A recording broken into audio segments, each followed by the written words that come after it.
इनके पास उपलब्धि के नाम पर शून्य है। ये पूरी तरह से लोकतंत्र की हत्या करने वाले लोग हैं।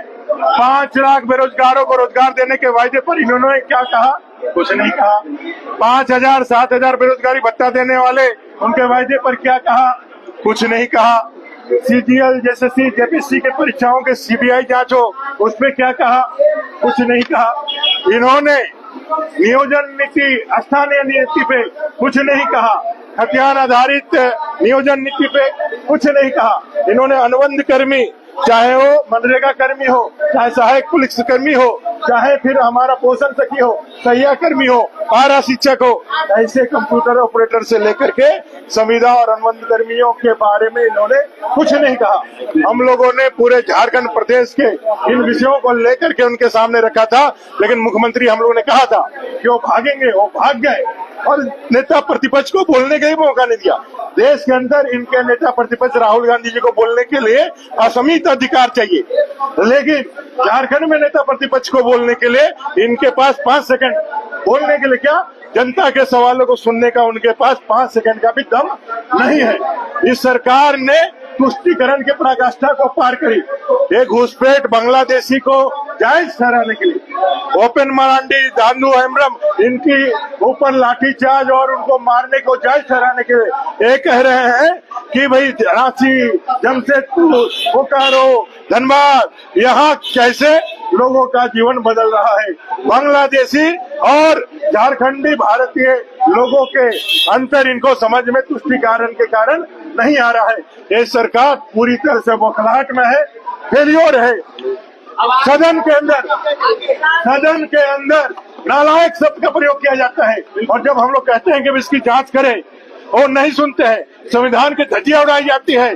किस तरह से हमारे विधायकों को निलंबित किया गया जब सदन नहीं चल रहा था, उसके बाद भी उन्होंने सदाचार समिति को भेज दिया। जब हम लोगों ने पूछा किस आधार पर भेजा, तो उनके मुंह में दही जम गया।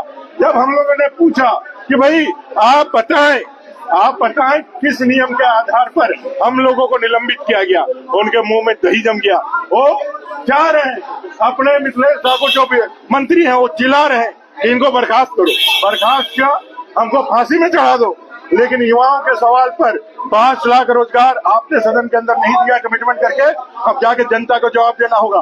72,000 रुपये देने की बात की थी इन्होंने। 72,000 गुना 5 साल 3,60,000 होता है। 3,60,000 में आज 1,000 रुपया दे करके, और पहली बार विधानसभा के अंदर सरकारी जो योजना है उसको बाजारीकरण किया गया, सरकारीकरण किया गया, और यहाँ से उसको लॉन्च किया गया। ये नमाज कच बनाया गया। इन सारे बिंदुओं को लेकर के हम लोगों ने जवाब चाहा, लेकिन इस सरकार ने अपने फेलियर को ही दिखाया। हम लोगों ने इस स्पीकर को हटाने के लिए नोटिस दिया है। 158 एक कार संचालन नियमावली झारखंड के तहत इस स्पीकर, जिसने 5 साल में संविधान और लोकतांत्रिक मर्यादाओं को तार तार किया, इन्होंने एक एजेंट के रूप में, राजनीतिक दल के एजेंट के रूप में उनका झंडा लेकर के इस संविधान के अंदर सभापति के पद को कलंकित किया, झंडा लेकर के प्रचार किया, झंडा लेकर के एक स्पोक पर्सन के रूप में जो कोर्ट ने बांग्लादेशी घुसपैठों के ऊपर जो टिप्पणी की उसको खारिज करने का काम किया, और आज हरी सभा में बैठ करके कई एक गैर कानूनी, गैर संवैधानिक उन्होंने कार्य किए।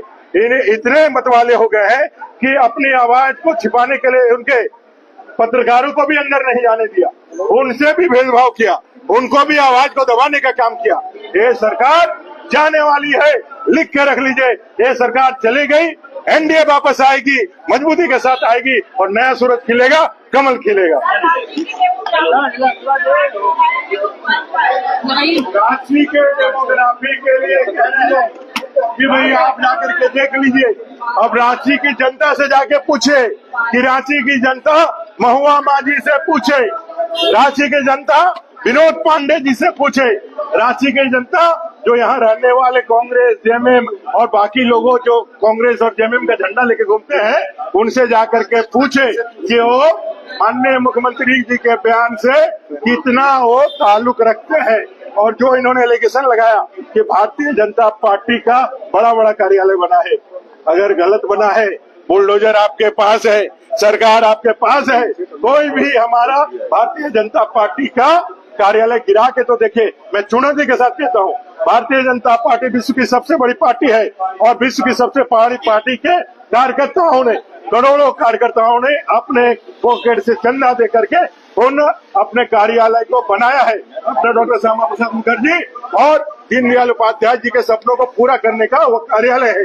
अंत्योदय के भावना को पूरा करने वाला कार्यालय है। भारतीय जनता पार्टी ने झारखंड को बनाया है। भारतीय जनता ही पार्टी इसको संवारेगी। इन लोगों ने इसको लूट करके बर्बाद किया।